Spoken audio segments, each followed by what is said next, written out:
BenderForest.com.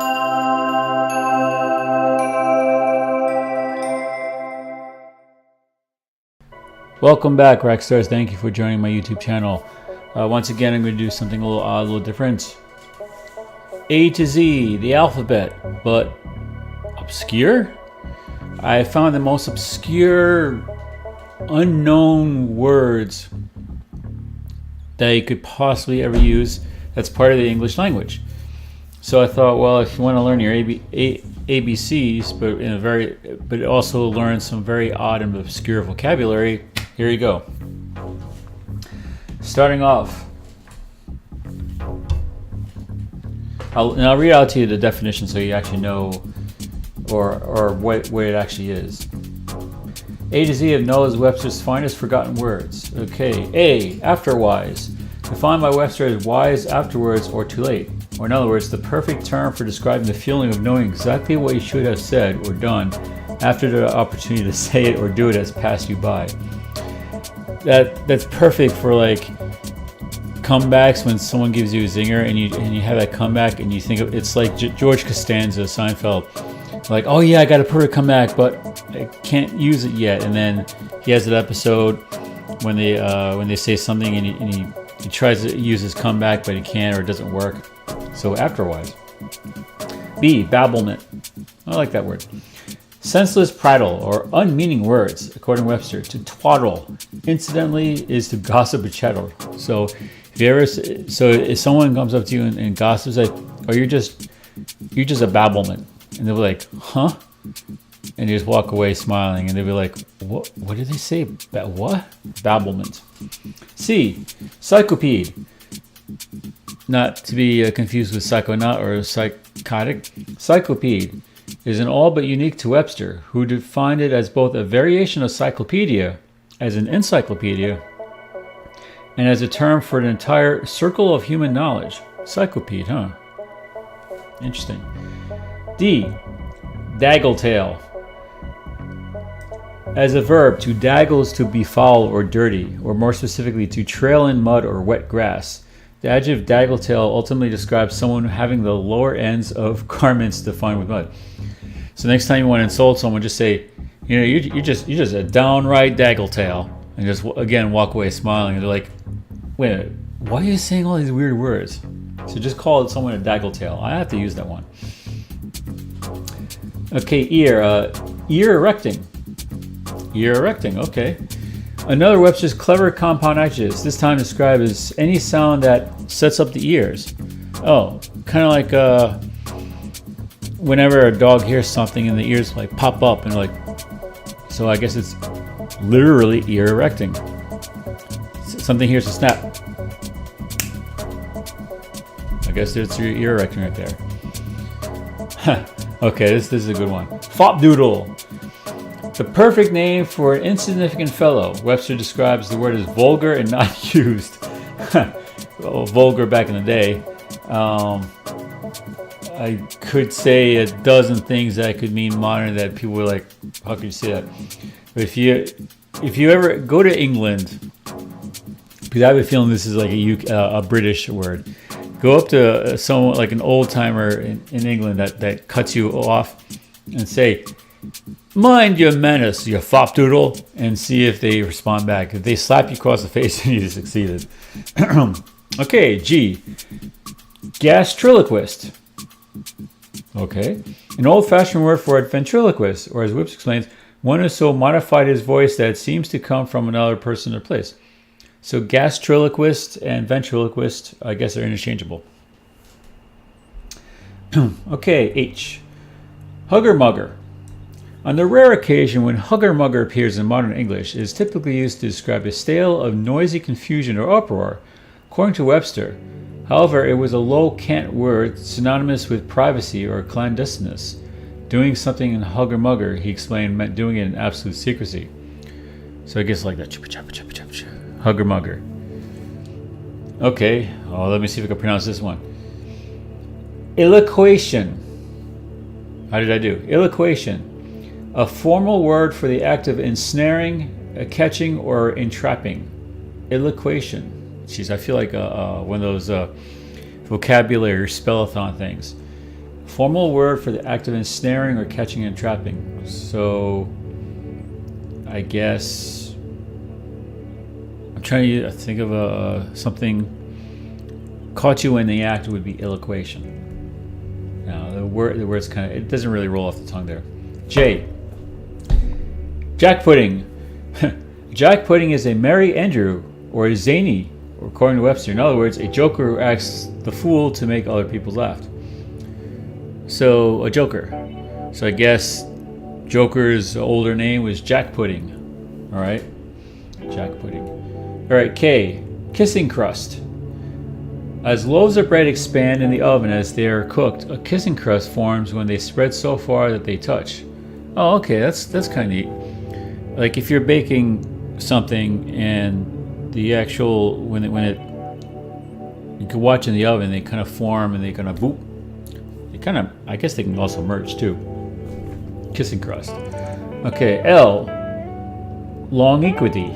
Wow. Derived from the Latin word for distance. Longequity is a formal word for remoteness or isolation, or for any vast distance in space or time. Longequity. Maffle. M. To stammer or stumble on your words. To faffle means the same thing. So maffle and faffle. So plenty of YouTubers, including myself, maffle up their conversations. Okay, N. Oh, okay, let me see if I can pronounce this. Non-cupatory.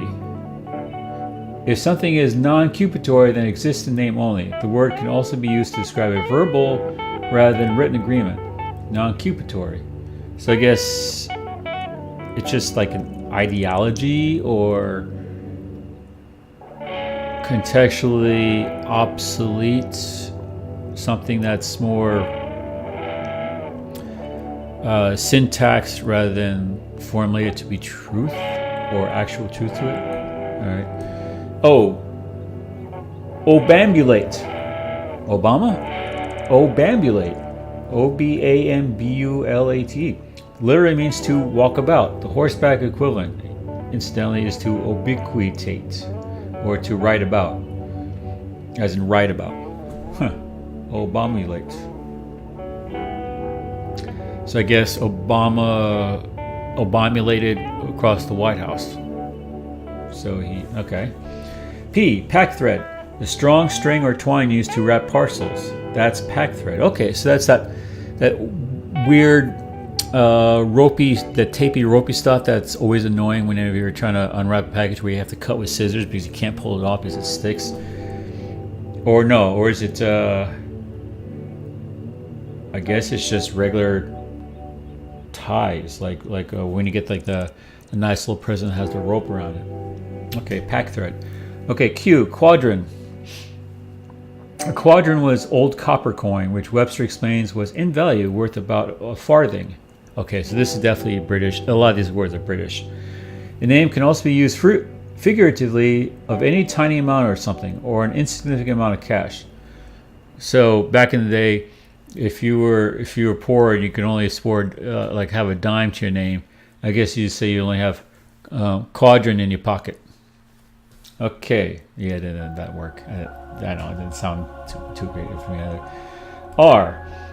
Rake shame. A vile, dissolute wretch, also known as a rampellion, a scroyle, a runyon, a pander, a cullion, and if they seem destined to the life of crime, a crack rope. Well, there's your a list of thesaurical words and stuff you can use for stories. Rack shame, rampellion, scroyle sounds bad. Runyon, pander, a cullion, and a crack rope. So you should call someone a crack rope and see if they understand it. They'll probably hit you or something. Okay, S. Sheep bite. To sheep bite is to practice petty thefts. What's up with all these thievery words?